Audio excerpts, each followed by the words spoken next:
After retiring, I finally bought a cozy cabin in Colorado to enjoy peace and quiet in the mountains. Then my son-in-law stormed onto my deck and yelled, "My parents are moving in here. Don't like it? Then get the hell out of your own house." I just smiled and said nothing. When they arrived and started acting like they owned the place, I was already preparing. Before continuing, subscribe to the channel and write in the comments what time it is in your region right now. My name is Walter Harrison.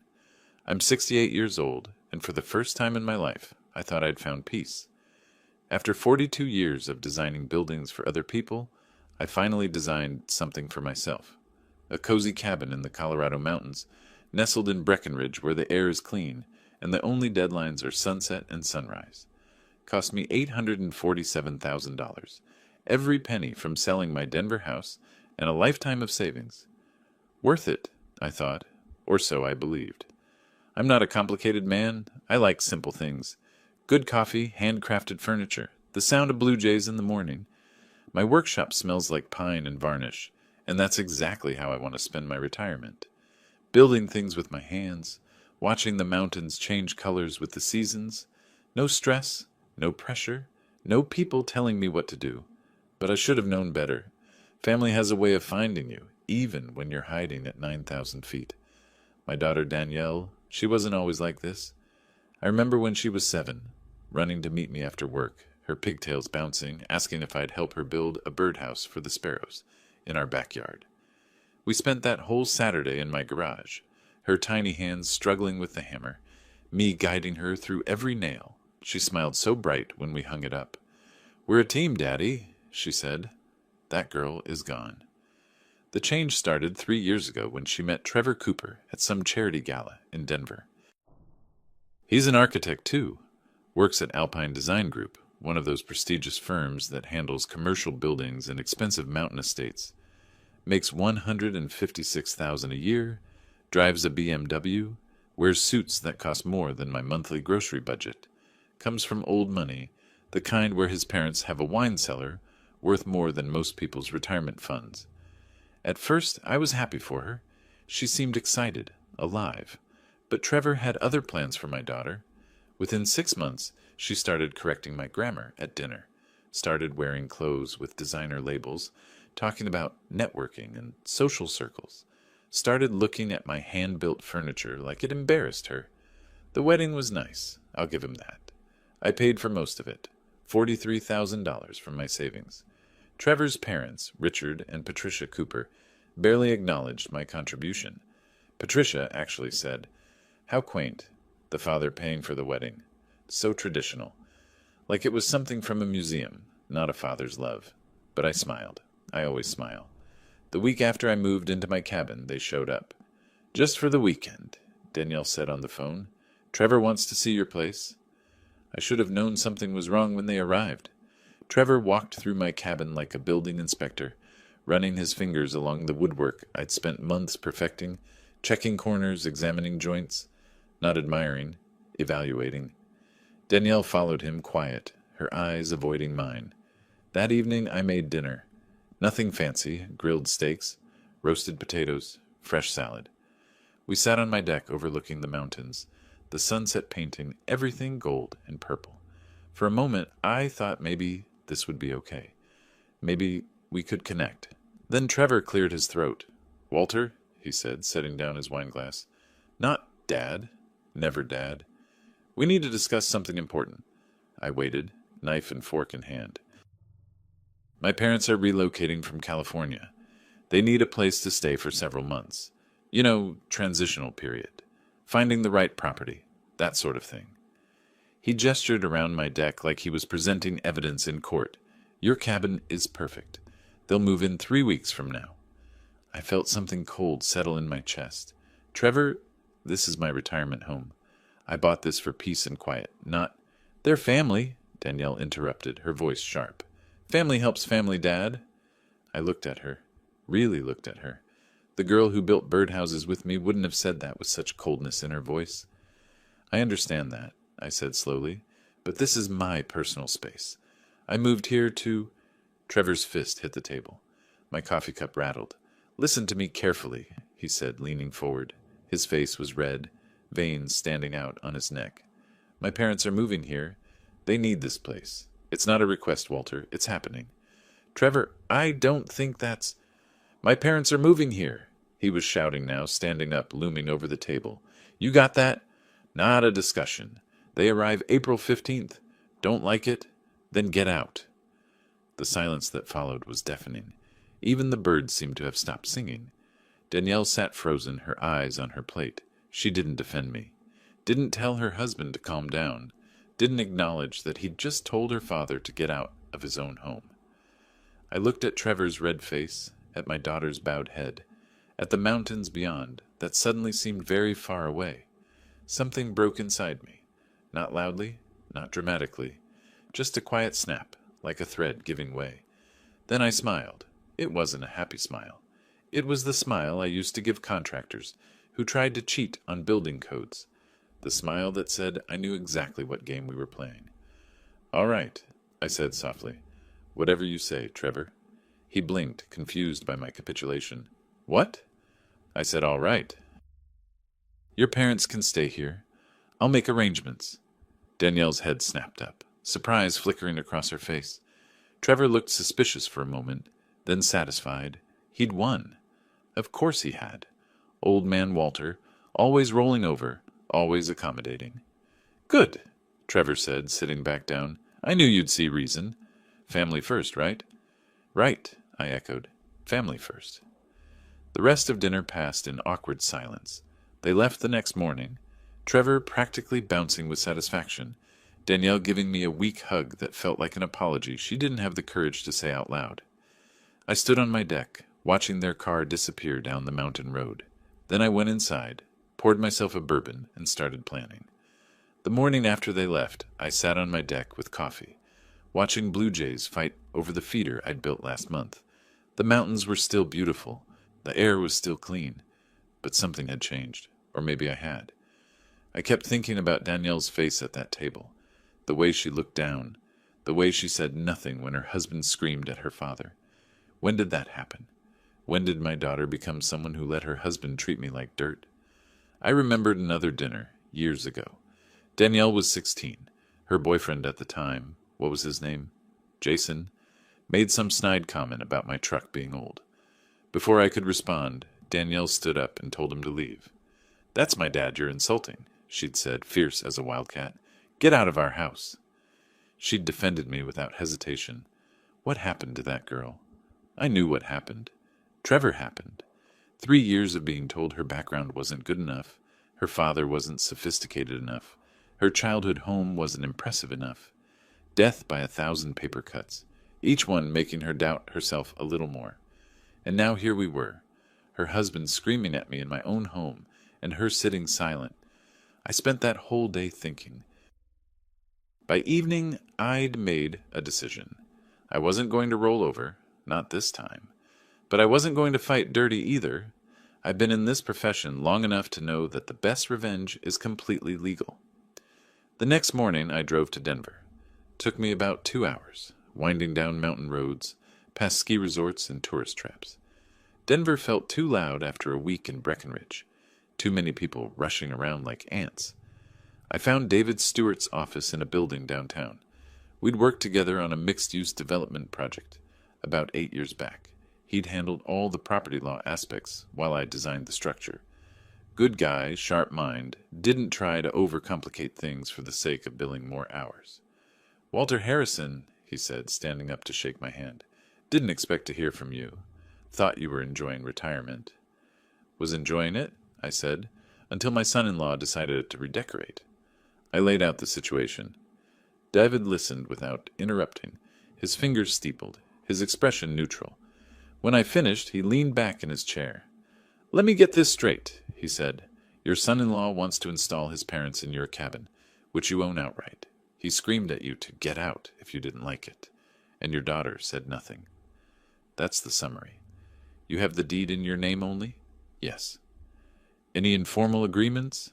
Verbal promises? Anything he could claim? Nothing. I bought it with my own money after selling my Denver house. Clean title. David nodded slowly. Here's what I think is happening. Trevor has a legal education, right? Worked as a lawyer before switching to architecture?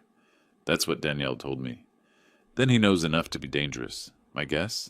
He's planning to establish his parents as long-term guests, then claim some form of adverse possession or tenant rights. Get them entrenched enough that evicting them becomes a nightmare. Meanwhile, he'll pressure you to sign over partial ownership, or at minimum, give him power of attorney for property decisions. The cold feeling in my chest spread. Can he do that? If you let him. But Walter, you still own that property. You have options. David pulled out a legal pad. Here's what I'd recommend. You create an LLC, a limited liability company, for property management. Transfer the cabin's ownership to the LLC. You're the sole owner of the LLC, so you still control everything, but now you have corporate protection. And that helps me how? Because now your cabin isn't your personal residence. It's a business asset. And if Trevor's parents want to stay there, they're not family guests. They're tenants. With a rental agreement, with rules, with consequences for violations. I felt something shift in my chest. Not warm exactly, but sharp. Focused. What kind of consequences? David smiled. Not a nice smile. That depends on what you want to achieve. We spent the next hour going over details. LLC formation costs, rental agreement templates, Colorado short-term rental laws. When I left his office, I'd paid him $5,000 as a retainer and asked him to have everything ready in 2 weeks. Driving back to Breckenridge, I thought about that birdhouse again. Danielle and me in the garage, her small hands on the hammer. We're a team, Daddy. Maybe we could be again. But first, she needed to see who she'd married, what he was willing to do to her father. And Trevor needed to learn something my father taught me when I was young. Never mistake kindness for weakness. I spent the next 2 weeks working, not on furniture, on documentation. I photographed every corner of my cabin, every piece of handcrafted furniture, every custom detail, every valuable item. I created spreadsheets listing everything with estimated replacement costs. Then I installed cameras, not obvious ones. Small, discreet security cameras in the living room, kitchen, deck, and guest bedrooms. Completely legal in Colorado, as long as they're in common areas, not bathrooms or private sleeping quarters. I also called an old colleague from the Denver architectural community. We'd worked on several projects together back in the 90s. Over coffee, he mentioned something interesting. Did you hear about Alpine Design Group? Bob Dennis is finally selling. Wants to retire, move to Arizona. Alpine Design Group, where Trevor worked, where Trevor earned $156,000 a year as a senior architect. What's he asking? I asked casually. $2.3 million. Good client list, solid reputation, profitable. He wants someone who'll maintain the company's standards. I went home that night and looked at my finances, my retirement accounts, my stocks and bonds, the equity in my cabin. An idea was forming, a very interesting idea. When David called with the LLC paperwork ready, I had him add one more thing to our plan, a separate LLC for potential business acquisitions. Planning to invest in something? He asked. Maybe, I said, just keeping my options open. 2 weeks after Trevor's ultimatum, I sent him an email. Polite, professional. Attached was a rental agreement for my cabin, prepared by David, ironclad and comprehensive. My phone rang 30 seconds later. "What the hell is this?" Trevor shouted. I smiled at the mountains, watching the blue jays at their feeder. "That's a standard rental agreement," I said calmly. "Since your parents are staying at my property, we should have everything documented properly. For everyone's protection." "This is ridiculous. She's your daughter." "Exactly. Which is why I'm giving your parents an excellent rate. $800 a month instead of the market rate of $4,500. Family discount." I could hear him breathing heavily. "You're serious about this?" "Completely." "Have them sign it when they arrive. I'll need first month's rent and deposit. Everything's explained in the contract." "We'll see about that," he said, and hung up. I sat there holding my phone, looking at my cabin, my beautiful, peaceful cabin, and thought about what was coming. Trevor thought he'd won. Thought he'd intimidated the old man into submission. He had no idea what he'd started.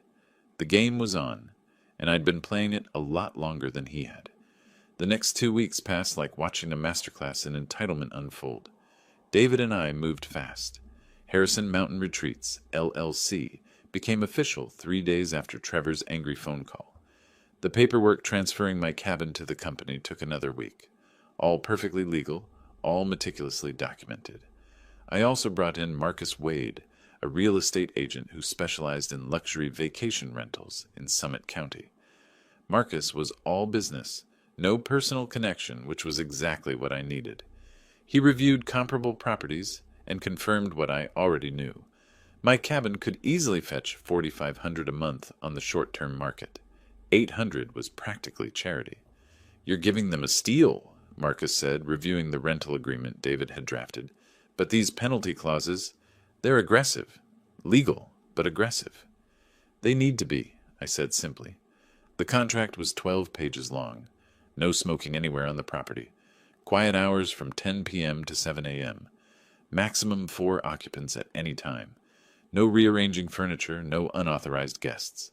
Each violation carried escalating penalties. $500 for the first offense, $1,000 for the second, $2,500 for the third, plus immediate eviction rights. Trevor signed it. He had to. Because the alternative was explaining to his parents why they couldn't use his father-in-law's cabin after all. And that would mean admitting he didn't have the control he'd promised them. I watched the signed contract come through via email, and something in me shifted. Not satisfaction exactly. More like clarity. I'd spent my whole career reading blueprints, understanding load-bearing structures, knowing exactly where pressure points would fail. This was no different. Trevor thought he was dealing with an old man who'd cave. He was actually dealing with someone who understood exactly how much weight his little empire could bear before it collapsed. The morning Trevor's parents were due to arrive, I walked through my cabin one last time as just mine. I ran my hand along the dining table I'd built from reclaimed barnwood, checked the cameras one more time.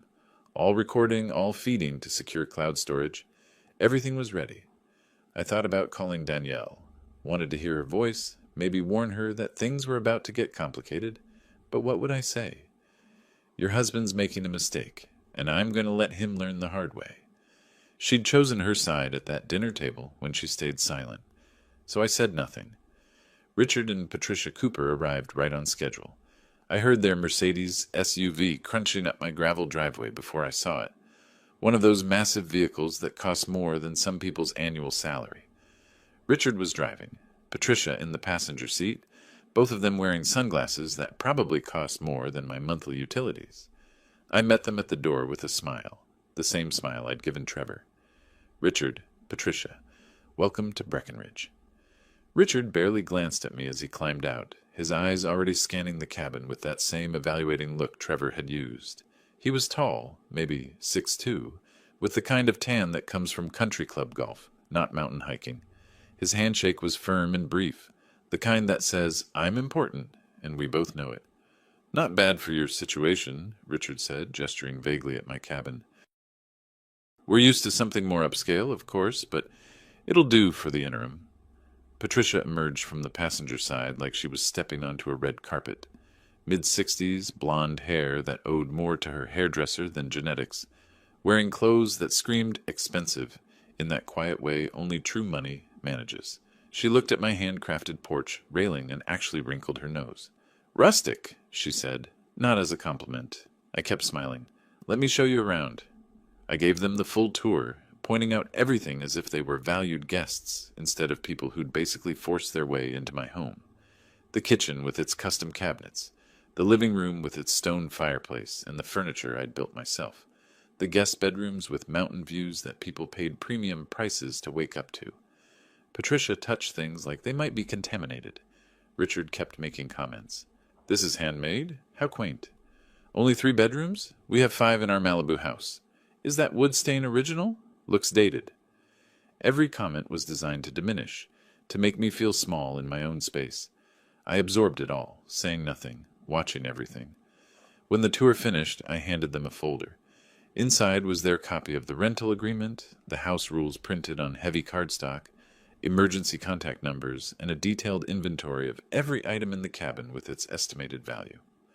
"What's all this?" Richard asked, flipping through it dismissively. Your rental agreement and house guidelines, I said pleasantly. Everything you and Trevor signed off on, just so we're all clear on expectations. Richard laughed, actually laughed. Walter, we're family. We don't need all this bureaucratic nonsense. That's exactly why we need it, I said, my smile never wavering.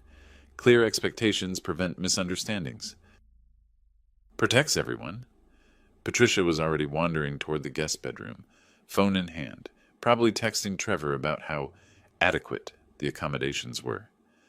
Well, Richard said, tossing the folder onto my dining table without looking at it again, I'm sure it'll be fine. We're not difficult people. I looked at him, really looked at him, saw the same entitled certainty I'd seen in Trevor's eyes that night at dinner, the absolute conviction that rules were for other people. I'm sure it will be, I said. They settled in that afternoon while I retreated to my workshop, which I'd specifically excluded from the rental agreement. It was my space, 20 feet from the main cabin, where I kept my tools and works in progress. Through the window I could see Richard on the deck, cigar in hand, smoke drifting across the mountain air. The no-smoking rule was Section 3, Paragraph 2 of the agreement. I pulled up the camera feeds on my tablet. Crystal clear footage of Richard lighting up, Patricia rearranging my furniture in the living room, moving my handmade coffee table to make room for their own decorative items they'd brought. That was violation number 2. I watched, documented, said nothing. That evening they had friends over. I counted 6 people on the deck, laughing, drinking, music playing until nearly 11 p.m. Maximum occupancy was 4. Quiet hours started at 10. Violations 3, 4, and 5. I sat in my workshop, camera feeds running, making notes with timestamps. Each violation carefully documented, each one building my case. Richard called Trevor that night. I didn't need to bug the place to know what he was saying. I could see him through the window, pacing, animated, probably complaining about the ridiculous contract and the uptight old man. Let him complain. A week passed. The violations accumulated like snow in a Colorado winter, steady, inevitable, mounting. More smoking, more noise violations, more unauthorized guests. Patricia complained to Trevor that my furniture was depressing, and could they please replace it with something more suitable? Richard told his friends at some dinner party that they were slumming it in the mountains, while their real estate situation got sorted. I documented everything. Then I had David send the letter. It arrived via certified mail, which Richard had to sign for. I watched from my workshop window as he tore open the envelope, read the contents, and his face went from confusion to red-faced fury in about 3 seconds. Official notice from David Stewart, attorney at law, on behalf of Harrison Mountain Retreats, LLC. Detailed list of violations: smoking, noise complaints, unauthorized guests, furniture relocation, total penalties owed, $2,000. Payment due within 7 days. Richard's voice carried across the mountain air when he called Trevor. I couldn't make out the words, but I didn't need to. The tone said everything. My phone rang 20 minutes later. Trevor, predictably. "What the hell are you doing?" he shouted. No greeting, no pretense of civility. $2,000? For what? My parents breathing wrong? I was at my workbench, sanding a wooden box I was making for my tools. Didn't stop working. For violating the rental agreement, I said calmly. Section 3 covers smoking, clearly violated multiple times. Section 7 covers noise and quiet hours. Section 5 covers guest limitations. It's all documented. This is insane. They're family. They're tenants who signed a contract you reviewed and approved, if I recall correctly. Nobody takes that contract seriously. I stopped sanding, set down my sandpaper carefully. The law takes it seriously, Trevor. You're a lawyer by training. You understand how contracts work. Silence on the other end. I could practically hear his teeth grinding. You're doing this to get back at me. I'm enforcing a legal agreement. If you have a problem with that, feel free to consult your own attorney. We'll see about this, he said, and the line went dead. I went back to sanding my box, the rhythmic motion soothing. Outside, the sun was setting over the mountains, painting everything in shades of gold and amber. Beautiful evening. Beautiful timing. And the best part, this was just the opening move. Trevor showed up 3 days later. I was in my workshop when I heard his BMW pull up, tires crunching on gravel with more force than necessary. Through the window, I watched him slam the car door, march toward the main cabin where his parents were staying, his whole body radiating anger. I kept working on my project. A jewelry box for... Well, I hadn't decided who it was for yet. Maybe no one. Maybe just for the satisfaction of creating something with my own hands, while everything else fell apart around me. 20 minutes later, Trevor appeared at my workshop door. Didn't knock, just walked in like he owned the place. His face was flushed, his expensive suit jacket unbuttoned, his tie loosened. He looked like a man who was used to winning arguments and couldn't understand why this one wasn't going his way. "We need to talk," he said. I didn't look up from my sanding. "I'm listening." "This contract nonsense has to stop. My parents are not paying $2,000 for living in a house." "For violating a rental agreement," I corrected, still focused on the wood grain. "There's a difference." "Walter..." He stepped closer to my workbench. I could smell his cologne. Expensive, aggressive. "You're being ridiculous. This is my daughter's father we're talking about. This is family." Now I looked up, met his eyes. "Is it? Because when you screamed at me to get out of my own home, that didn't feel like family. When Danielle sat silent while you disrespected me at my own dinner table, that didn't feel like family." His jaw clenched. "That was... You're twisting things." "No, Trevor. I'm clarifying them. You wanted your parents to use my property. I made that possible, with very reasonable terms and very generous pricing. $800 a month when I could get $4,500 on the open market. That's family. The rules, that's just common sense. Nobody follows those rules that strictly. I do. This is my property, managed through my LLC, and every tenant, family or otherwise, follows the same rules." I went back to my sanding. "You're a smart man. You understand liability, property law, tenant rights. You know I'm within my rights. You're doing this to punish me. I'm doing this to protect my investment." I blew sawdust off the box lid. "But here's the interesting thing, Trevor. If you and your parents had just shown a little respect, just a basic level of human decency, we wouldn't be having this conversation. But you couldn't even manage that." He stood there, breathing hard, fists clenched at his sides. I could see him working through options, running scenarios, trying to find an angle. "Fine," he said finally. "We'll pay your petty fines, but this isn't over." "I didn't think it was," I said calmly. He left without another word, the workshop door banging shut behind him.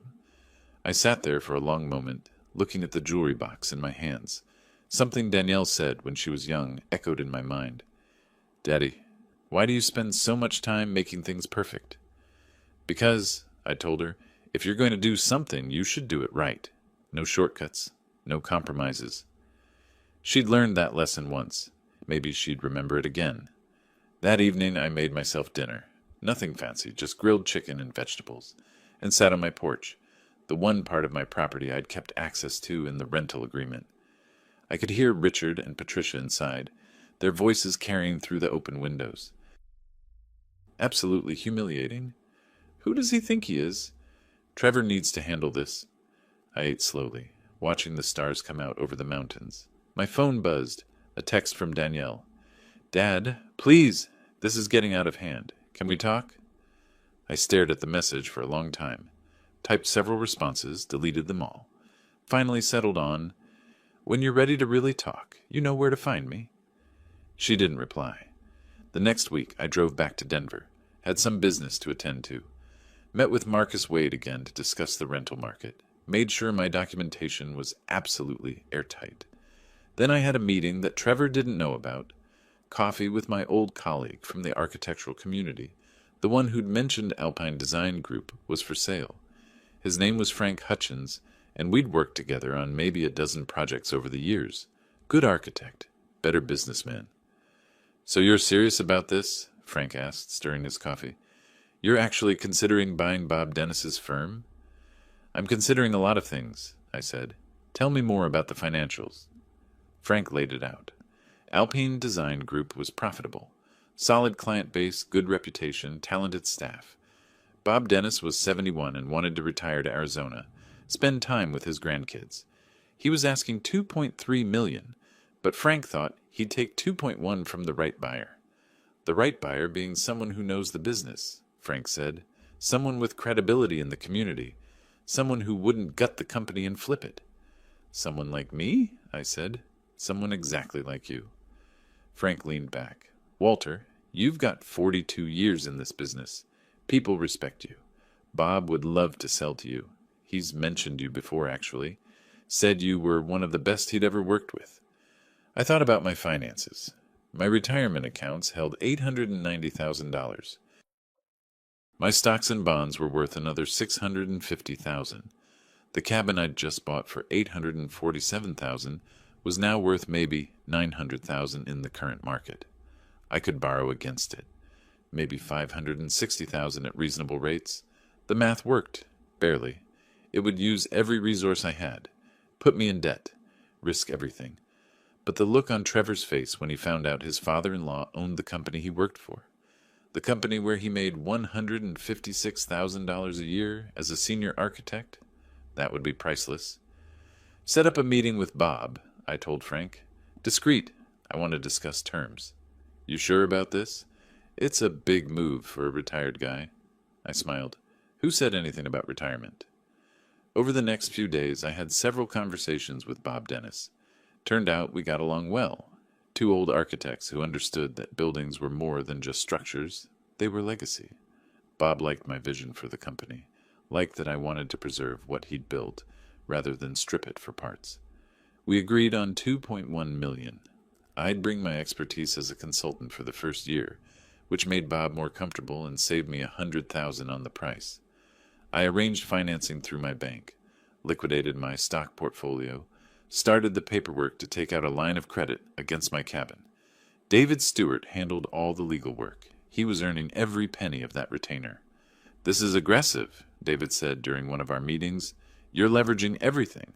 I know. If anything goes wrong, it won't. Walter, I have to ask, is this about revenge? Because mixing business with personal? It's about investment, I interrupted. Alpine Design Group is a good company with solid fundamentals. It's a smart business move. David looked at me skeptically. And the fact that your son-in-law works there is a complication I'm prepared to manage professionally? He didn't look convinced, but he didn't argue, just went back to drafting contracts. Meanwhile, back at the cabin, Richard and Patricia were proving to be exactly as bad as I'd anticipated. More violations, more complaints, more entitled behavior that they seemed to think was their birthright. They damaged a cabinet I'd built, an antique piece made from wood I'd salvaged from an old barn, worth about $1,500 in materials and labor. Patricia claimed it was an accident when she bumped it while rearranging. I documented it, added it to the growing list. David sent another letter. Total penalties now, $4,300. Richard called me directly this time.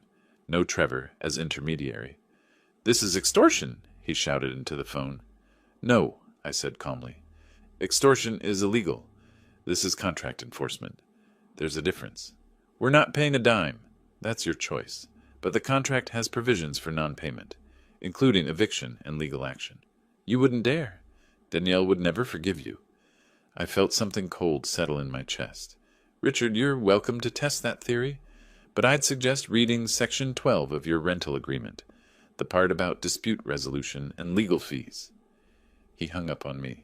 I sat on my porch, phone in hand, looking at the mountains that had brought me so much peace such a short time ago. Danielle called an hour later, crying. Dad, what are you doing? Why are you doing this to us?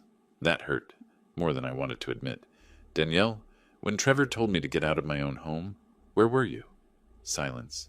When he screamed at me across my dinner table, what did you do? Dad, you sat there, silent. You chose his side without a word. He's my husband, and I'm your father, the one who raised you, paid for your education, walked you down the aisle, the one who taught you that respect matters, that integrity matters. This isn't about respect. This is about you being petty. No, I said quietly. This is about me refusing to be treated like dirt in my own home. This is about consequences. Actions have consequences, Danielle. Trevor's learning that. Maybe you need to learn it too." She hung up without another word. I sat there in the gathering darkness, feeling older than my 68 years, wondering if I'd made the right choice. Then I thought about Trevor's face that night, the contempt, the certainty that he could push me around. I thought about Richard and Patricia, treating my home like a second-rate hotel, dismissing my craftsmanship, my life's work, as rustic and dated. I thought about Danielle's silence, and I knew exactly what I was doing. The cabin situation would resolve itself. Either they'd pay up and move out, or I'd take them to court and force them out. David was already preparing the paperwork, but the Alpine Design Group acquisition, that was different. That was checkmate. Trevor had no idea it was coming. None of them did. They thought they were dealing with a broken old man who'd quietly accept whatever scraps of dignity they allowed him. They were wrong. The meeting with Bob Dennis was set for the following week. The financing was approved. The lawyers were ready. I stood on my porch, looking at the stars over the mountains, and smiled. Not a happy smile, a patient one, the kind of smile a predator wears when the prey finally wanders into the trap. And that's when I understood exactly how to repay them. The meeting with Bob Dennis happened the following week at a quiet restaurant in downtown Denver, the kind of place where business deals happen over perfectly aged steaks and scotch old enough to vote. Bob was already there when I arrived, a distinguished man with silver hair and the calm demeanor of someone who'd built something he was proud of. "Walter," he said, standing to shake my hand, "Frank told me you were interested. I have to admit, I'm intrigued." We spent the first hour talking architecture. Not business, just the craft we both loved. The way a building's bones tell a story. The satisfaction of seeing something you designed stand for decades. The responsibility of creating spaces where people live their lives. Then we talked business. "Frank said you might be interested in Alpine Design Group," Bob said, swirling his scotch. "Can I ask why?" "You just retired." I chose my words carefully. I thought I wanted retirement. Turns out what I wanted was freedom. Freedom to choose my projects, work at my own pace, build something meaningful. Your firm has that reputation. Quality over quantity. Relationships over transactions. Bob nodded slowly. "That's exactly what I built. But I'm tired, Walter. 71 is too old to keep up with demanding clients and tight deadlines. My grandkids are in Arizona. My wife wants me there. But I don't want to sell to some corporate entity that'll strip the company for parts." "I wouldn't do that." "No," Bob said, studying me. "I don't think you would. Frank speaks highly of you. Says you're one of the most principled architects he's worked with." We talked numbers. Bob wanted $2.3 million. I countered with $2.1 million, plus my commitment to consult for the first year, helping maintain client relationships, ensuring smooth transition, preserving the company culture he'd built. "Your expertise is worth something," I said, "but mine is too. 42 years in this business. I know every major developer in Colorado, half the building inspectors, and enough contractors to staff 3 firms. That network, that experience, it has value beyond money." Bob considered this. "You're not wrong. And honestly, knowing you'd be guiding the ship for the first year, that gives me peace of mind. Then we have a deal?" He extended his hand. "We have a deal." The financing was the hard part. I met with my banker the next day, a woman named Lisa Chen, who'd handled my accounts for 15 years. I laid out my assets. $890,000 in retirement accounts, $650,000 in stocks and bonds, the cabin worth approximately $900,000 with current market values. "You want to leverage all of this?" Lisa asked, concerned. "Walter, this is your entire safety net. I know what I'm doing." "Do you? Because if anything goes wrong—" "It won't." She looked at me for a long moment. "This isn't just business, is it?" I met her eyes. "It's the best business opportunity I've had in years. Alpine Design Group is profitable, well managed, with excellent growth potential. The numbers work." "The numbers barely work," she corrected. "You'll be extended thin. 1 bad quarter and—" "Lisa, I need you to trust me on this." She sighed, pulled out the loan applications. "You're liquidating your stock portfolio?" "Yes." "Taking a home equity line against the cabin? At your age, with fixed income?" "Yes." "And you're absolutely certain about this?" I thought about Trevor's face that night at dinner. The contempt. the certainty that he could push me around. Completely certain. The paperwork took 3 weeks. Liquidating investments, processing loan applications, setting up the new LLC, Harrison Architectural Holdings, to purchase Alpine Design Group. David Stewart handled the legal aspects, making sure everything was airtight. "This is a big swing," David said during one of our meetings.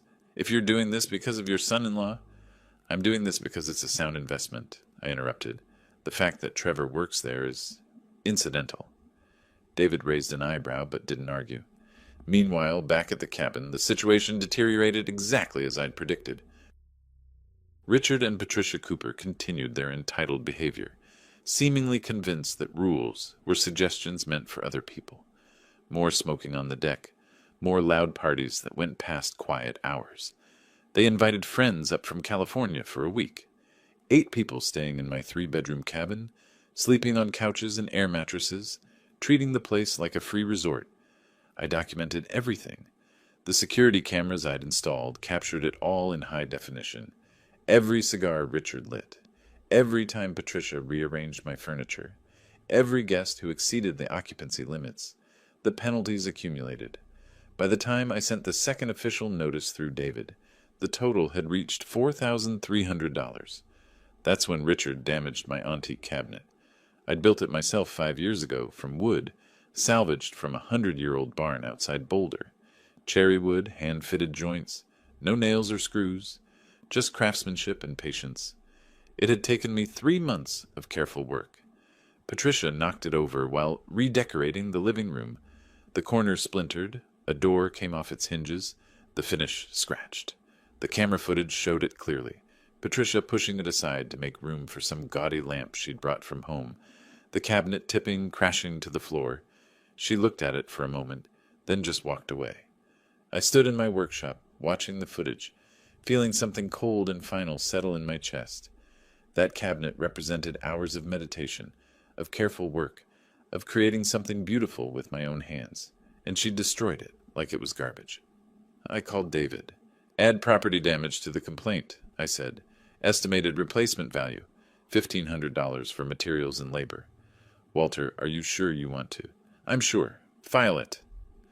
The total penalties now exceeded $8,700. When David sent the updated notice, Richard called him directly, screaming about harassment and extortion.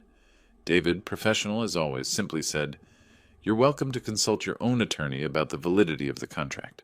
We'll see you in court, if necessary." Richard hung up and called Trevor. I knew because Trevor showed up at my workshop the next afternoon, his face purple with rage.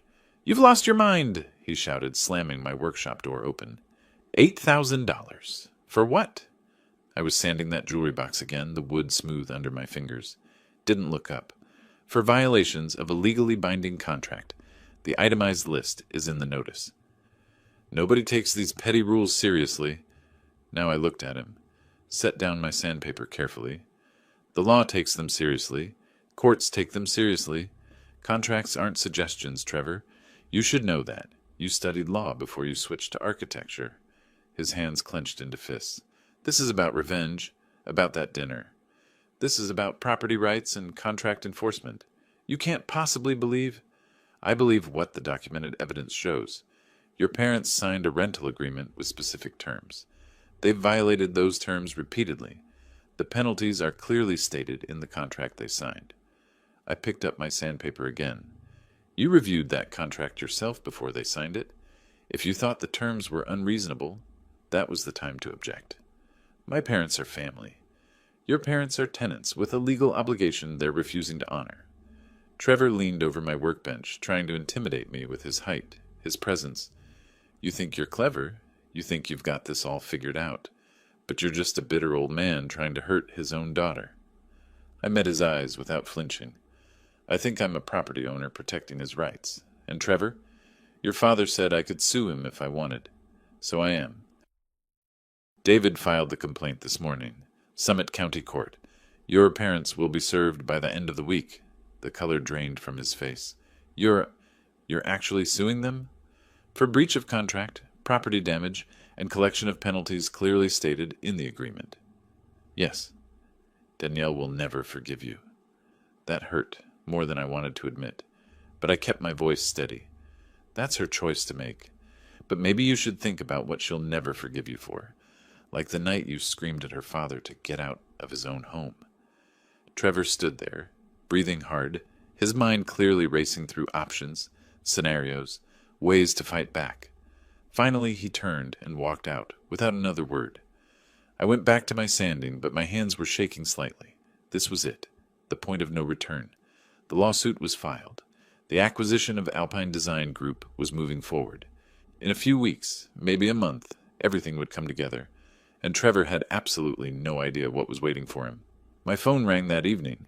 Danielle. I almost didn't answer, but I did. "Dad," she said, her voice thick with tears. "How can you do this? How can you sue Trevor's parents? This is family." "Danielle, when Trevor told me to get out of my own home, where were you?" Silence. "When he screamed at me across my dinner table in front of you, what did you do?"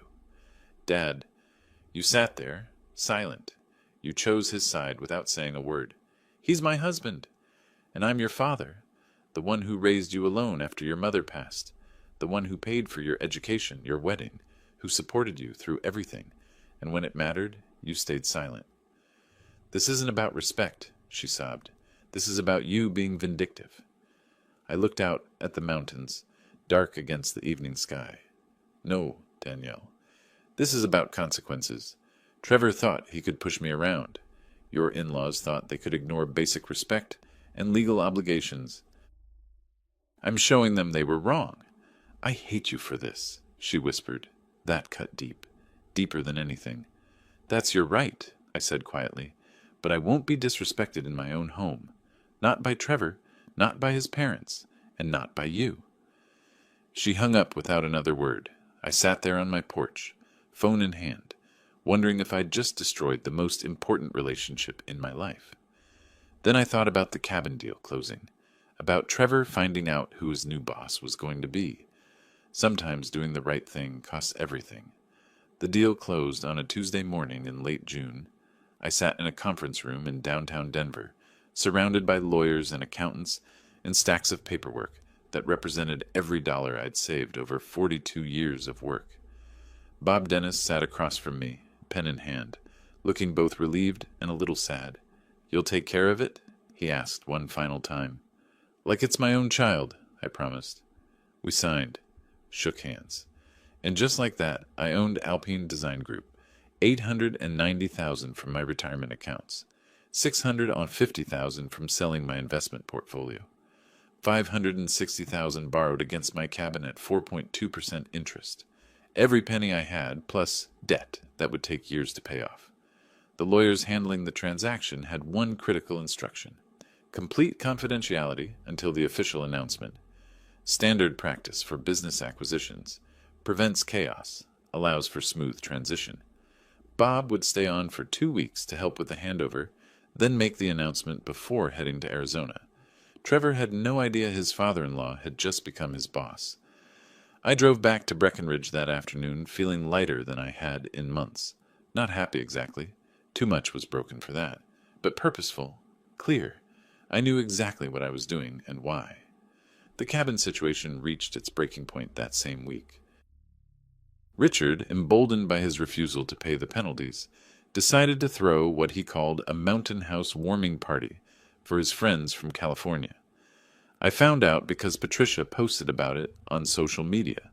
Photos of her setting up decorations, captions about our beautiful Colorado retreat. Our retreat? Like they owned it.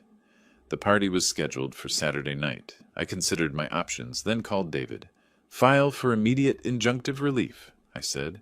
"They're planning a major gathering in violation of the rental agreement. I want it stopped." "Walter, the court date is already scheduled for next month. We can address everything then. I want them out before they destroy more of my property." David sighed. "I'll see what I can do." Saturday arrived. I watched from my workshop as cars began pulling up around 5 p.m. I counted 12 vehicles, probably 30-plus people, based on the occupancy I could see through the windows. The music started at 6. By 7, it was loud enough to hear a quarter-mile away. By 8, people were smoking on my deck, drinking on my porch, throwing trash in my yard. I documented everything, every face, every vehicle, every violation. At 9 p.m., I called the Summit County Sheriff. I'd like to report a noise violation and trespassing, I said calmly. I have rental tenants who are violating their lease agreement and disturbing the peace.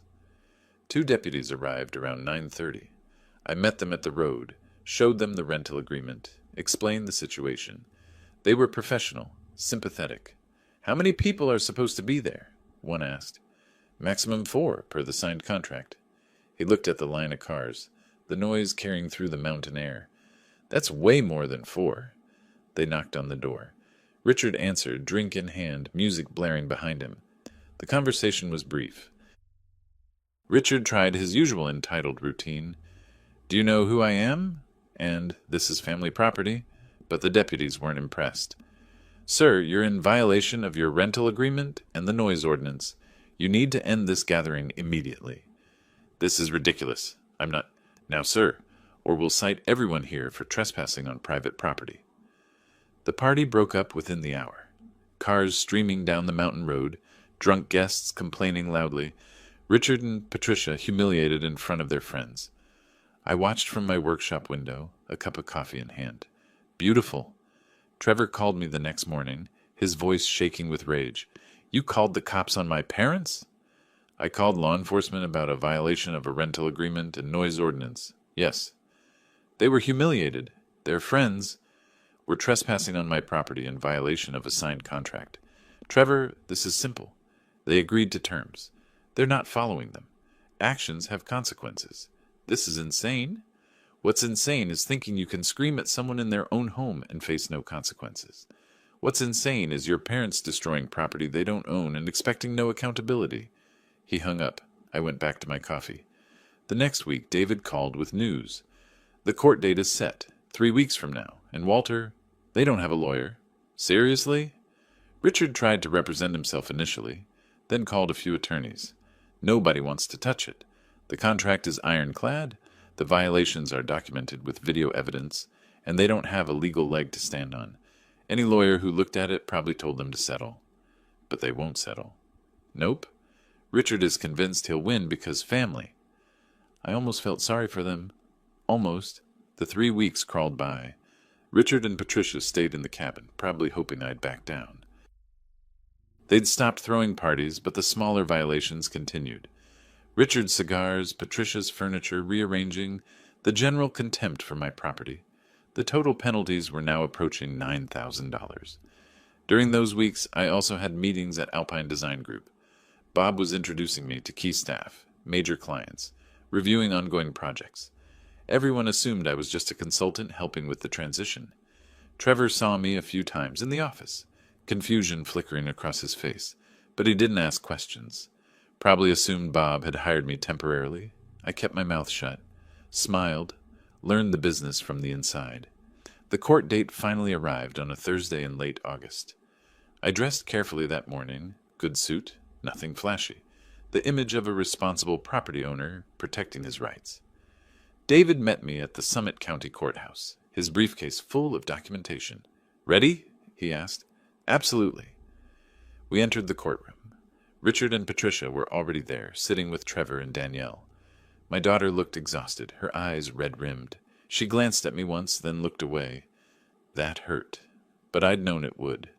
The judge, a woman in her 50s named Margaret Chen, reviewed the case file before addressing us. This is a civil complaint regarding rental agreement violations and property damage. Mr. Stewart, you're representing the plaintiff? Yes, Your Honor. Harrison Mountain Retreats, LLC, owned by Walter Harrison. And the defendants are representing themselves? Richard stood up. Yes, Your Honor. This whole thing is a misunderstanding. We're family and... Sir, please sit down. You'll have your chance to speak. Judge Chen reviewed the complaint, the rental agreement, the penalty clauses. Her expression remained neutral, but I saw her eyebrows raise slightly when she read the detailed violation list. Mr. Stewart, present your case. David was masterful. He laid out the timeline, the signed contract, the clear violation terms. Then he presented the evidence, video footage of Richard smoking, of Patricia rearranging furniture, of the massive party, photos of the damaged cabinet, copies of warning letters that were ignored. Richard's face got redder with each piece of evidence. When it was his turn, Richard stood up and started talking about family obligations, about being treated unfairly, about how the contract was unreasonable. Judge Chen stopped him. "Mr. Cooper, did you sign this rental agreement?" "Yes, but did you read it before signing?" "Well, yes, but nobody actually—" "Nobody actually what? Expects you to follow rules?" Her tone was sharp. "This is a legally binding contract. You signed it. The terms are clearly stated. The evidence shows repeated, documented violations. But he's my son-in-law's father. This is family property." "This is rental property, owned by an LLC. Family relationship doesn't negate contractual obligations." Richard tried to argue more, but Judge Chen had clearly seen enough. "I'm ruling in favor of the plaintiff," she said firmly. "Defendants are ordered to pay $8,700 in documented penalties, plus $3,200 in court costs and attorney fees. Payment due within 30 days. Additionally, defendants must vacate the property within 14 days. Richard's face went from red to purple. "This is outrageous. That's our grandson's grandfather. You're destroying a family." Judge Chen looked at him coldly. "You destroyed your own situation by refusing to honor a contract you signed. Court is adjourned." She stood and left. Richard turned to me, his face contorted with rage. "You vindictive old bastard. You'll regret this."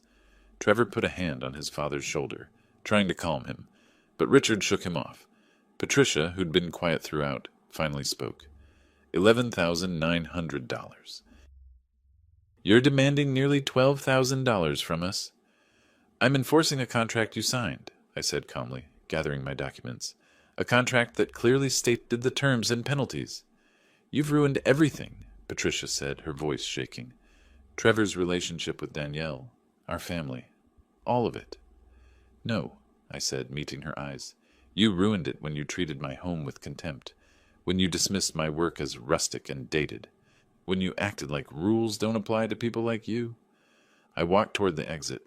Danielle was standing by the door, tears streaming down her face. We stopped, facing each other. For a moment, neither of us spoke. "I hope you're proud of yourself," she whispered. I wanted to tell her I loved her, that I was doing this to protect myself, not to hurt her, that someday she'd understand. Instead, I just said, "I hope someday you remember who stayed silent when it mattered." And I walked past her, out of the courthouse, into the bright Colorado sunshine. David caught up with me in the parking lot. "That was tough," he said. "Yeah. You okay?" I thought about the cabin I'd reclaimed, about Alpine Design Group, waiting for the official announcement, about Trevor, who still had no idea what was coming. "I'm fine," I said. "This is just the beginning." 2 weeks later, I walked into Alpine Design Group as its owner. Bob Dennis had scheduled the announcement for mid-morning, gathering the entire staff in the main conference room. 32 employees, ranging from junior drafters to senior architects like Trevor. They filtered in, looking curious but relaxed. Ownership changes in architecture firms aren't unusual, and Bob had assured everyone their jobs were safe. I arrived with David Stewart and the company's accountant, Sarah Kim, who'd been handling the financial transition. We stood in the hallway outside the conference room, waiting for Bob to introduce us. Through the glass wall, I could see Trevor sitting near the front, arms crossed, looking impatient. He'd noticed me around the office over the past few weeks, but probably assumed I was just consulting on the transition. Why would his father-in-law, the simple retired architect, be anything more than a temporary advisor? Bob stepped to the front of the room. "Thank you all for coming," he said. "As you know, I've decided to retire and sell the firm. It wasn't an easy decision, but I'm confident I've found the right buyer. Someone who understands our values, respects our culture, and has the expertise to lead us forward." He gestured toward the door. "Please welcome the new owner of Alpine Design Group." I walked in. The room went silent. Eyes found me, registered recognition, confusion. I saw colleagues I'd worked with decades ago, younger architects who knew my reputation, and Trevor, sitting there in his expensive suit, his expression cycling through surprise, confusion, and then as understanding hit, pure shock. His face went white. Actually white, like someone had drained the blood right out of him. His mouth opened, closed, opened again. No sound came out. I walked to the front of the room, calm and professional. "Good morning," I said. "My name is Walter Harrison. As Bob mentioned, I'm the new owner of this firm. The acquisition was finalized in late June through Harrison Architectural Holdings, and I'm honored to continue the legacy Bob built here." Trevor's hands gripped the armrests of his chair. His knuckles were white. I continued. "I want to assure all of you that my goal is growth and stability. I've spent 4 decades in this business, and I understand that a firm's strength comes from its people. Each of you will have the opportunity to demonstrate your professionalism and contribute to our success." My eyes moved across the room, landing briefly on Trevor. "I'll be conducting performance reviews with all senior staff over the next 3 months. These will be thorough professional assessments based on project outcomes, client satisfaction, and adherence to budgets and timelines. Everyone will be evaluated on merit." Trevor's face had progressed from white to a blotchy red. His jaw was clenched so tight I could see the muscles jumping. "Bob will remain as a consultant for the transition period," I said. "For those of you who want to discuss anything about the change in ownership, my door's open. We'll be scheduling individual meetings over the coming weeks."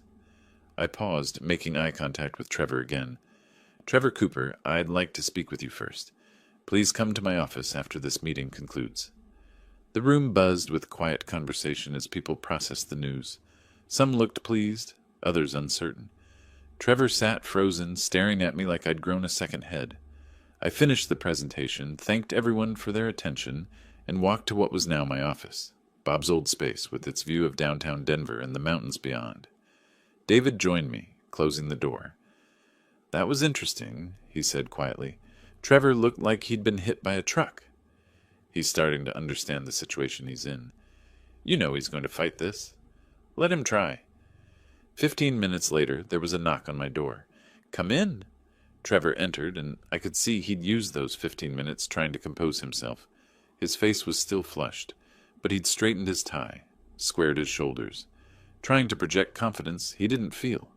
"Sit down," I said, gesturing to the chair across from my desk. He sat, his posture rigid. His hands kept moving, adjusting his cuffs, touching his tie, gripping the armrests. Nervous tells he probably didn't realize he was showing. I opened a folder on my desk, his personnel file. "Trevor Cooper, senior architect, salary of $156,000 per year, 5 years with the firm." I looked up at him. "Your work is generally competent. The Harrison Tower project you led was well executed. The Meadowbrook development came in on budget and ahead of schedule." He blinked, clearly not expecting praise. "However," I continued, "there are concerns. The Richardson retail complex, 3 weeks behind schedule. The Summit Plaza project, $47,000 over budget. 2 written client complaints in the past 12 months about communication and responsiveness." His face hardened. Those were extenuating circumstances.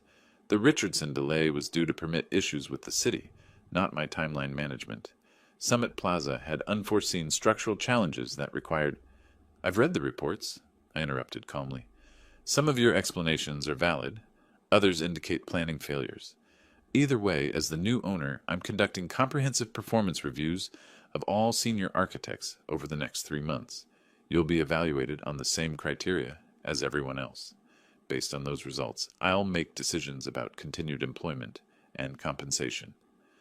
"You bought this company to get revenge on me," he said, his voice shaking with anger.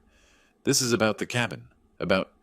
This is about running a profitable business," I said, meeting his eyes. "Your personal relationship to me is irrelevant. What matters is your professional performance. Nobody will believe that. They don't have to believe anything. They just have to work professionally. Can you do that, Trevor? Can you separate your personal feelings from your professional responsibilities?" He stared at me, breathing hard through his nose.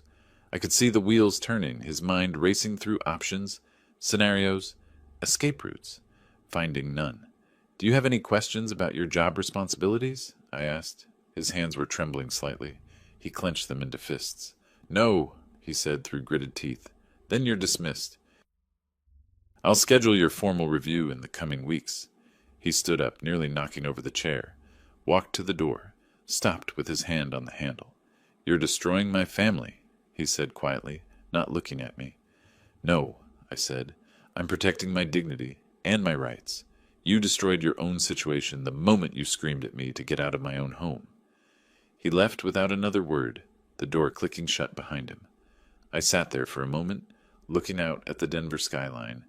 Then I pulled out my phone and saw 3 missed calls from Danielle. A text message. What did you do? I didn't respond. She'd find out soon enough. David came back an hour later. The staff is talking, he said. Everyone knows Trevor is your son-in-law. They're trying to figure out if this is personal or business. What do you think they'll conclude? That it's both, but as long as you're professional, they'll accept it. This business runs on results, not family drama. He was right. Architecture is a meritocracy. Good work speaks for itself. My phone rang. Richard Cooper. I almost didn't answer. Then I decided to. Walter, Richard said, his voice dripping with false friendliness. I heard about your big acquisition. Congratulations. Thank you. Must have cost you everything you had. Your retirement savings, your investments. I hear you even borrowed against that cabin. My finances are my business. Of course. I'm just saying. It's a risky move for a man your age. 1 bad quarter, and you could lose everything. I smiled. Is that a threat, Richard? Just an observation. Businesses fail all the time, especially when owners get distracted by personal matters. I appreciate your concern, I said dryly. Was there something else? Just wanted to let you know. We'll be out of your cabin by the deadline. We're paying the court judgment. But this isn't over, Walter. Trevor is family. We protect our own. So do I said, and hung up. I sat there thinking about that conversation. Richard was right about one thing. I was extended thin financially. The business had to succeed. One serious mistake, one major client loss, and I could be in trouble. But I'd built my entire career on careful planning and solid execution. I wasn't worried. That evening I drove back to Breckenridge. The cabin felt different now, not just mine again, but reclaimed, won back through legal means and sheer determination. I sat on my porch with a bourbon, watching the sun set over the mountains, thinking about everything that had happened. 3 months ago I'd been a retired architect, looking forward to peace and quiet. Now I owned a multi-million-dollar firm, had won a lawsuit against my in-laws, and held my son-in-law's career in my hands. It should have felt like victory. Instead, it felt like war. And I had a feeling the hardest battles were still to come. Trevor didn't come to work the next day, or the day after that. On the 3rd day, he called in sick. His administrative assistant, a woman named Jennifer, who'd been with the firm for years, looked uncomfortable when she told me. Is he actually sick? I asked. She hesitated. I don't know, Mr. Harrison. He sounded stressed. If he needs personal time, he should request it properly, through official channels. Yes, sir. But I knew what was happening. Trevor was hiding, trying to figure out his next move. And I was right, because that evening he went to the cabin. I knew because Richard called me. We need to talk, Richard said. All of us. You, me, Patricia, Trevor. Let's settle this like adults. There's nothing to settle. The court made its ruling. You have a payment deadline. Walter, please. We're family. Surely we can work something out. I thought about it, considered refusing, but curiosity won. Fine. Tomorrow evening, 6 p.m. Your cabin, or rather my cabin that you're occupying for another week. We'll be there. I showed up at exactly 6 p.m. the next day. Richard and Patricia were waiting, along with Trevor. Danielle sat in the corner, her eyes red from crying. Thank you for coming, Richard said, trying to sound magnanimous, like he was doing me a favor.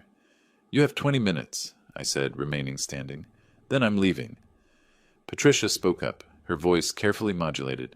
Walter, we've been talking. We realize this situation has gotten out of hand.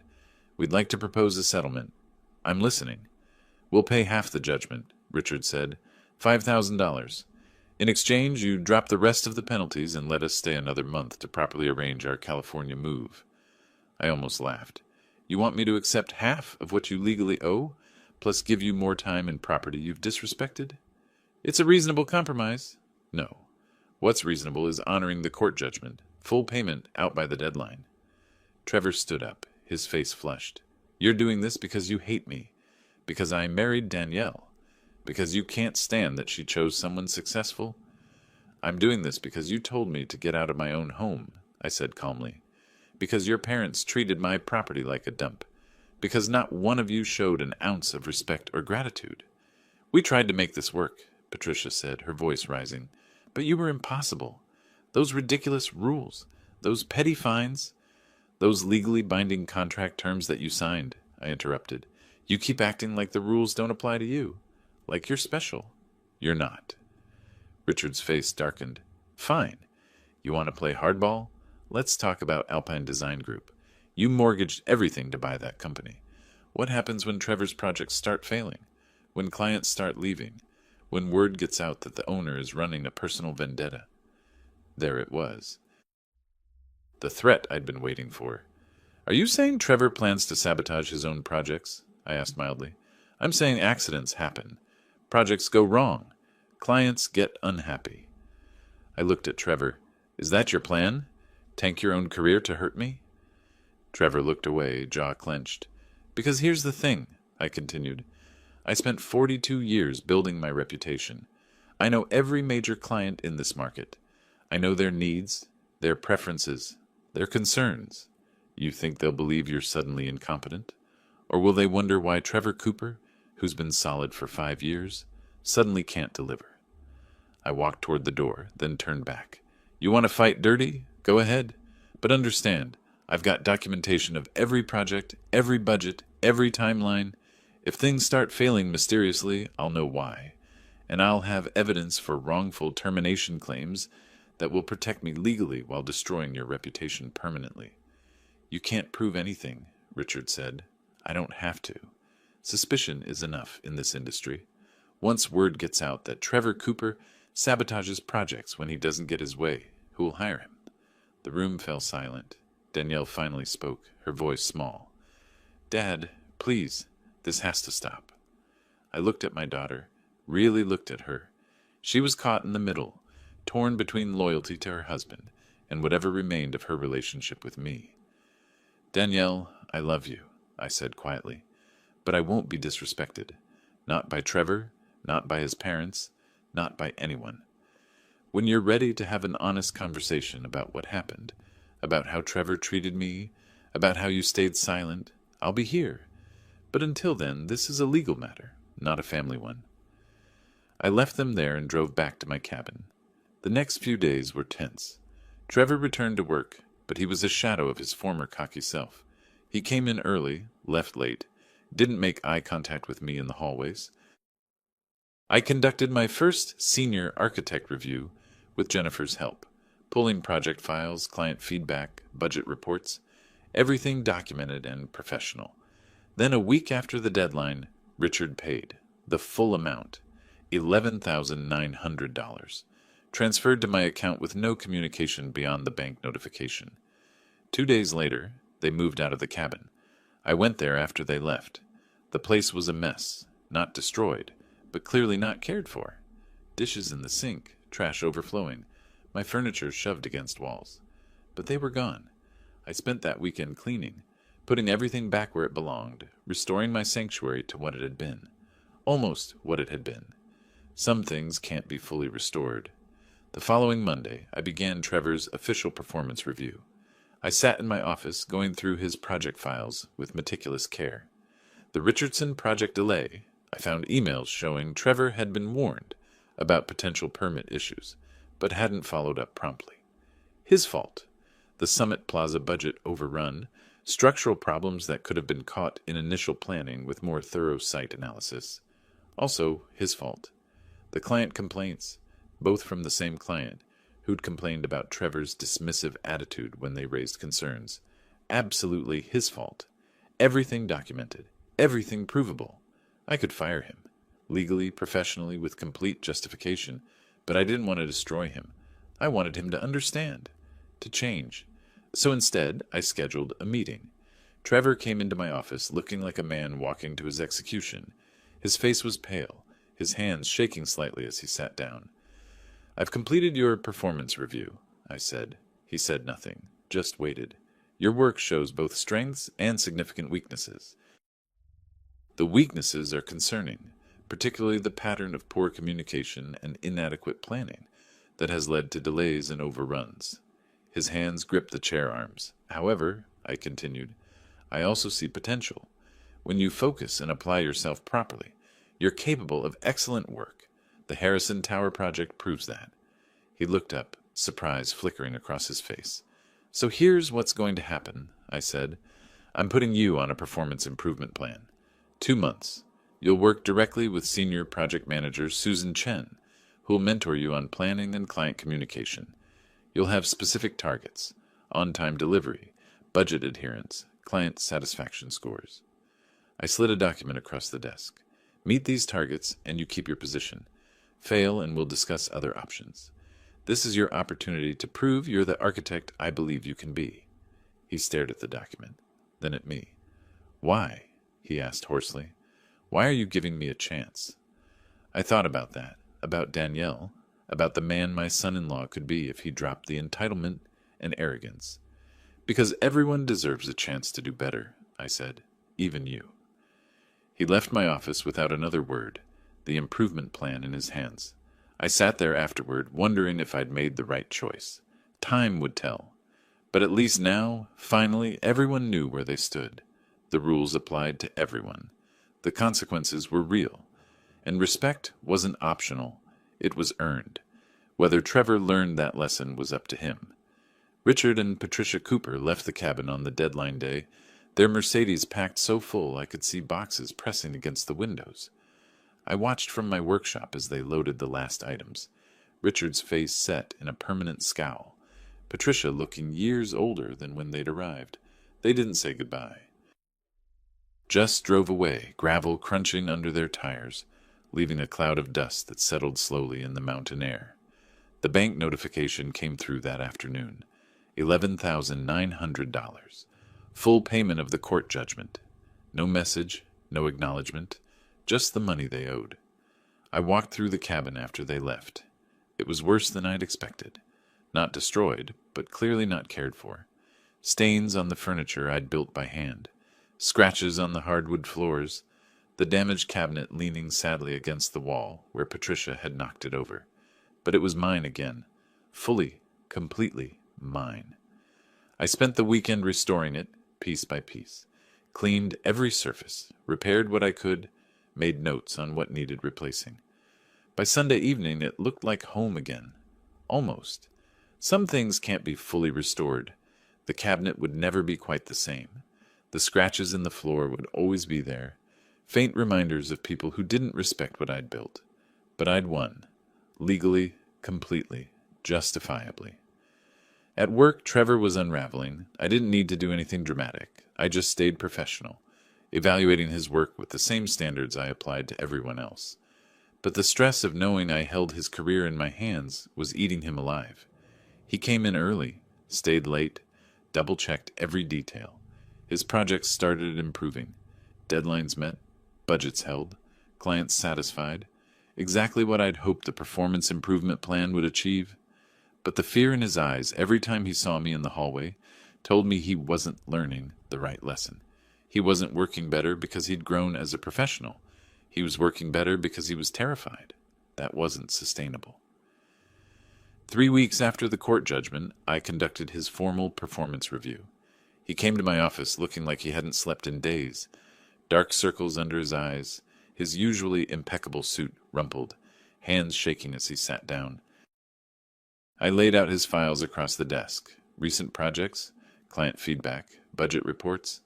Trevor, I said calmly, we need to discuss your performance over the past month. He swallowed hard, his Adam's apple bobbing. I know the Richardson project had issues, but I've been working to... The Richardson project is actually performing well now, I interrupted. You identified the permit delays early, communicated with the client proactively, and adjusted the timeline appropriately. That's exactly what I want to see. He blinked, confusion flickering across his face. What? The Meadowbrook residential development. Ahead of schedule, under budget. The client specifically praised your communication and attention to detail. I slid the feedback form across the desk. You're capable of excellent work when you apply yourself. His mouth opened, closed. No words came out. However, I continued, I'm concerned about your stress levels. You're working 70-hour weeks, showing signs of burnout. That's not sustainable for you or beneficial for the firm. I'm fine, he said quickly. I can handle it. Can you? Or are you just terrified I'm going to fire you? Silence. His hands gripped the armrests of his chair, knuckles white. Trevor, I'm not your enemy. I'm your boss. There's a difference. I leaned back in my chair. You're a talented architect. The work you're doing now proves that. But you're doing it out of fear, not passion. That needs to change. How? He asked, his voice barely above a whisper. How am I supposed to not be afraid when I bought the company you work for, when I successfully sued your parents, when I showed you that actions have consequences? He looked down at his hands. Trevor, I didn't do any of this to destroy you. I did it to protect myself and demand the respect I deserve. You can keep working here, keep building your career, keep supporting my daughter. But only if you understand that respect isn't optional, it's required. What if I can't give you that? He asked quietly. I considered the question seriously. Then you should find another job. I'll even provide a good reference based on your recent work. But if you stay, we work together professionally. No personal grudges, no fear-based performance, just mutual respect and good architecture. He sat there for a long moment, processing. Then so quietly I almost didn't hear it. I don't know if I can do that. Then figure it out, I said. You have 2 months to decide. Keep performing well, and we'll reassess at the end of that period. If you want to stay, we move forward professionally. If not, we part ways amicably. He left my office without another word. That evening, Danielle called. First time since the courthouse. Dad, she said, her voice small. Can we talk? I'm listening. Trevor told me about the review, about what you said. I waited. He came home and he broke down, completely. Started crying, saying he'd ruined everything, that he didn't know how to fix it. She paused. I've never seen him like that. What do you want from me, Danielle? I don't know. I'm scared. Scared he'll lose his job. Scared our marriage is falling apart. Scared I've lost you. I looked out at the mountains, dark against the evening sky. You haven't lost me, I said, but you can't have it both ways. You can't support Trevor when he disrespects me, then expect me to just forget it happened. I know, her voice cracked. I know I was wrong. That night at dinner, I should have stood up for you. I should have told Trevor he was out of line. But I didn't, and I'm sorry. Those words, the ones I'd been waiting months to hear. Why didn't you? I asked. Because I was scared of him too, of his anger, of disappointing him, of not being good enough for his family. I let him change me into someone I don't recognize. I closed my eyes, feeling the weight of that admission. What are you going to do about it? I asked. I don't know yet, but I can't keep living like this, caught between you and him, never standing up for anything, just trying to keep everyone happy. Then stop trying to keep everyone happy. Figure out what you believe is right and stand up for it. Even if it means choosing between you and Trevor. Especially then. She was quiet for a long moment. Can I come see you? Tomorrow? You still have a key, I said. You're always welcome. Just me? Just you. After she hung up, I sat on my porch with a bourbon, watching stars appear over the mountains. The cabin was quiet, except for the wind through the pines, and the distant sound of an owl hunting. Everything I'd fought for, the cabin, the company, my dignity, was secured. The legal battles were won. The financial risks were paying off as the firm continued to perform well under my leadership. But the hardest battle, the one with my daughter, was just beginning, and I had no idea how it would end. The next afternoon, Danielle's car came up the driveway. I was on the porch, working on a bird feeder I'd started weeks ago and never finished. She got out slowly, looking around like she was seeing the place for the first time. No Trevor, no defensive posture, just my daughter, looking lost and small in the mountain landscape. Hey, Dad, she said quietly. Hey, sweetheart. She came up on the porch, sat in the chair next to mine, and we sat in silence for a while, watching the blue jays fight over the old feeder. I remember when we built that together, she finally said. I was 7. You let me paint it purple and yellow, even though it was ugly. It wasn't ugly, it was creative. She smiled just a little. It was definitely ugly, but you hung it up anyway and told everyone it was beautiful. More silence, comfortable this time. I'm sorry, Dad, she said, for everything, for letting Trevor treat you like that, for not defending you, for choosing him over you when it mattered. I set down my tools, gave her my full attention. I forgive you, I said simply. She looked at me, tears starting to fall. Just like that? Just like that. You're my daughter, Danielle. I love you. That doesn't change because you made mistakes. But you've been so angry. I've been hurt, and I've been protecting myself. But angry at you? No. Disappointed, yes. Angry at Trevor for putting you in that position? Absolutely. But you're my daughter. That's forever. She broke then, really broke, crying in a way I hadn't seen since she was a child. I pulled her into a hug and let her cry, my hand on her back the way I used to when she had nightmares. What do I do now? She asked when she could speak again. That's up to you. What do you want? I want my dad back. I want to be the person you raised me to be. I want to fix this. Then fix it. Not for me, for you. She pulled back, wiping her eyes.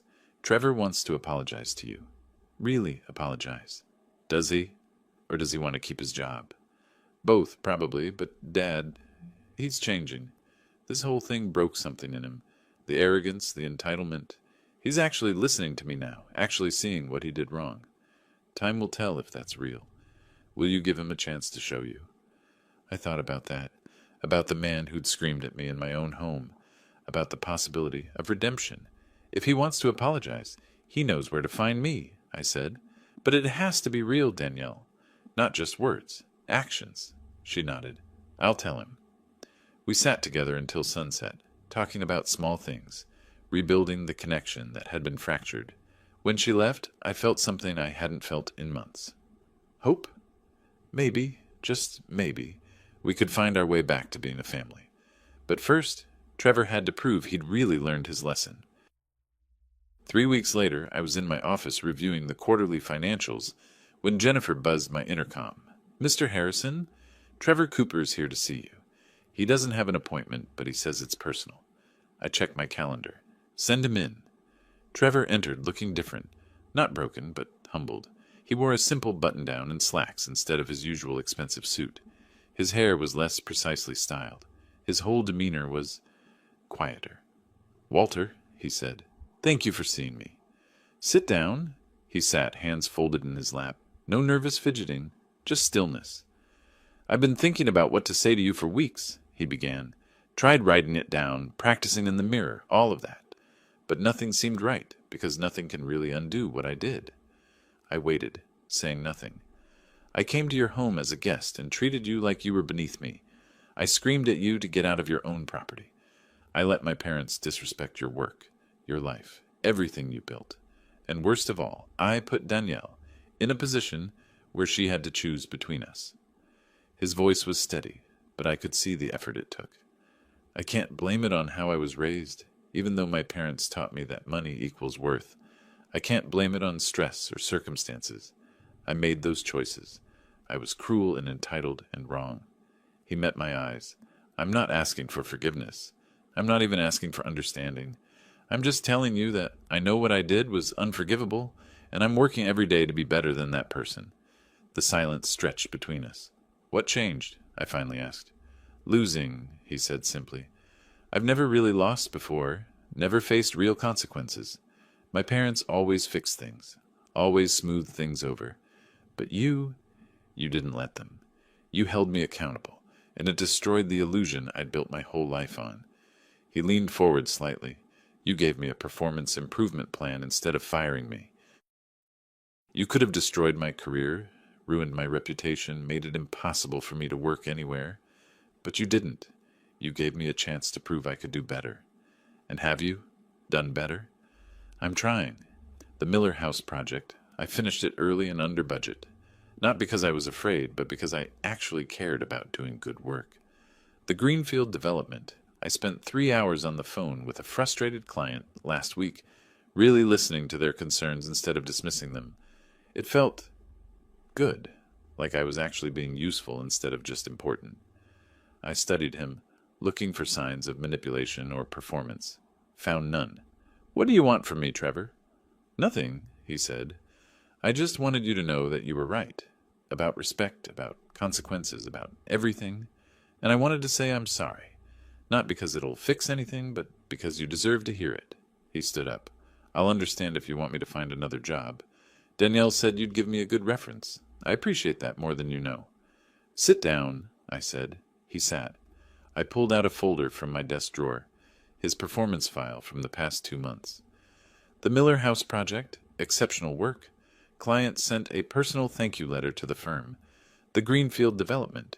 You turned an angry client into someone who's now referring new business to us. Your billable hours are strong, your communication with the team has improved, and you haven't missed a single deadline." I slid the file across the desk. "That's the work of someone who's not just scared of losing his job. That's the work of someone who's actually growing as a professional." His eyes widened slightly. "I'm taking you off the performance improvement plan," I said. "You've proven you can meet the standards. Welcome back to full senior architect status." "Walter, But," I interrupted, "understand this. The professional relationship we have now is built on mutual respect. You respect my position as owner. I respect your skills as an architect. We work together, effectively. That doesn't erase what happened, but it lets us move forward."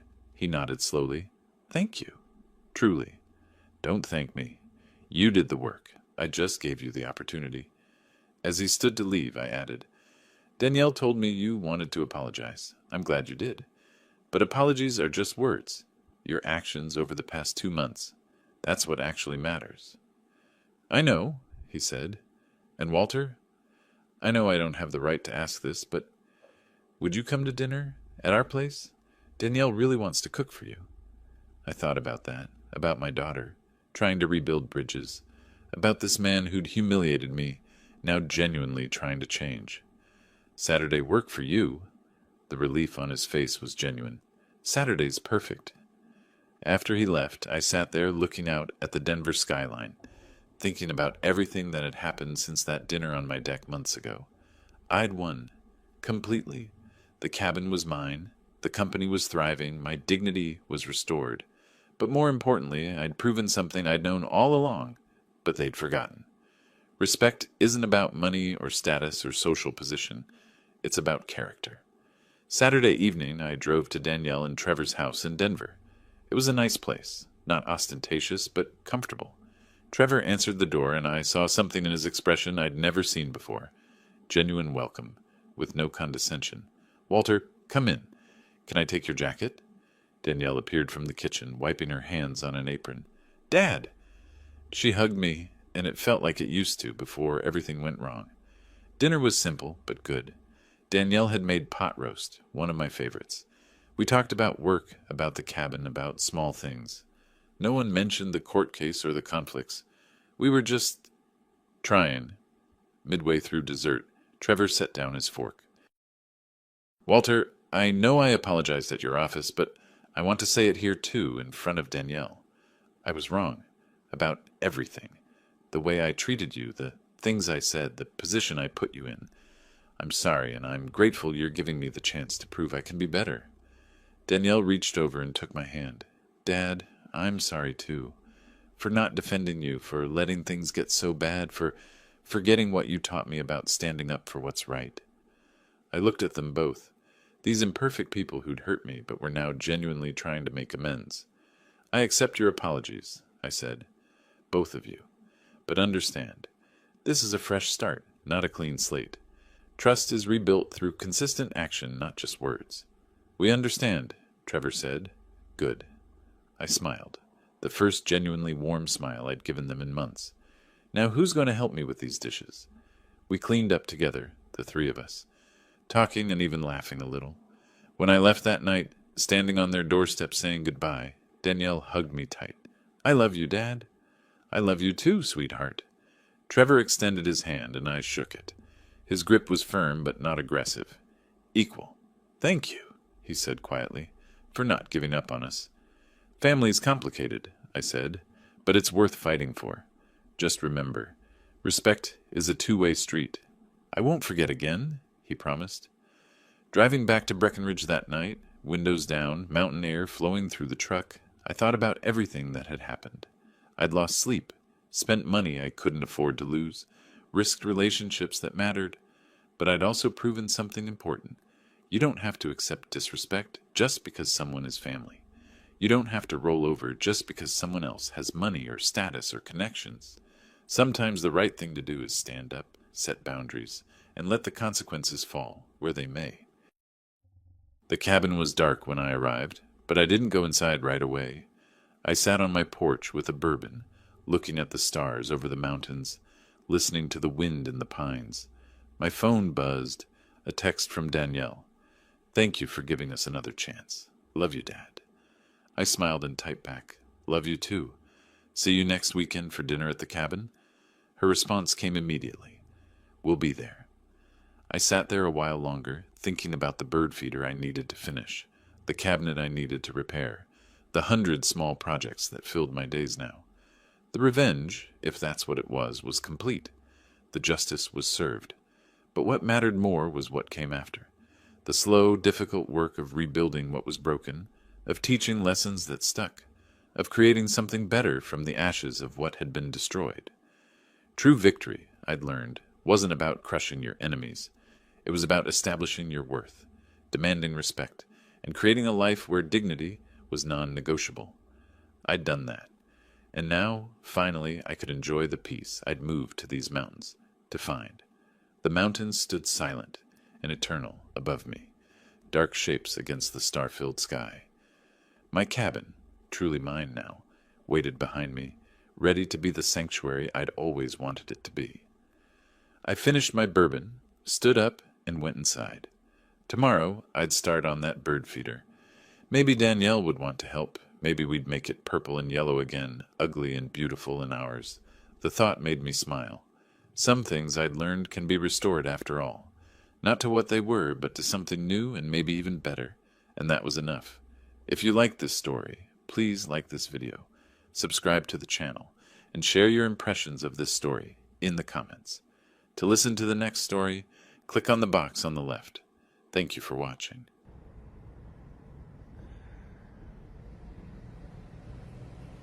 케바케긴 한데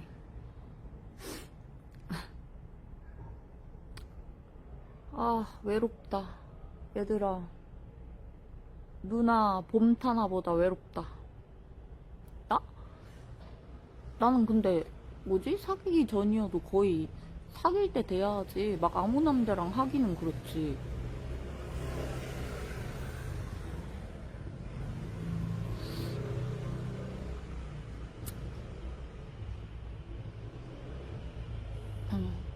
방송하면서부터는 좀 빡셌지.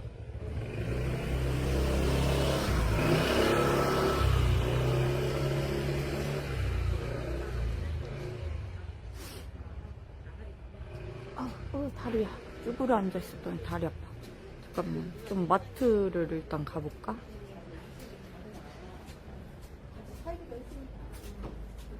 추워.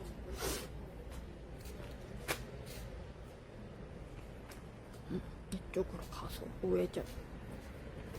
응?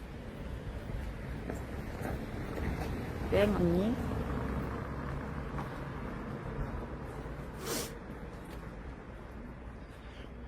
이거 중국 거라니까? 중국 사이트라니까? 응, 우리 엄마 어린이집 원장님.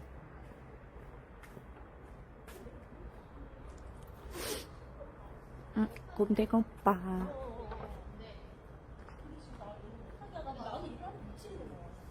추워.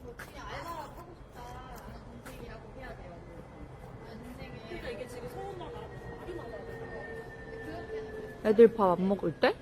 언니 그거 뭐지? 애들이 어린이집에서는 밥 안 먹을 일이 없어. 알지? 애들 이중인격이야.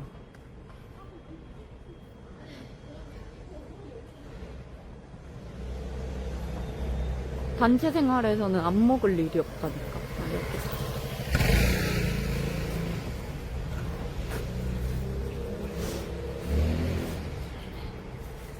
그럼 같이 먹어야 된다고 어르고 달래야지 뭐. 근데 원래 애기들 그거부터 시작이잖아, 밥상머리 교육.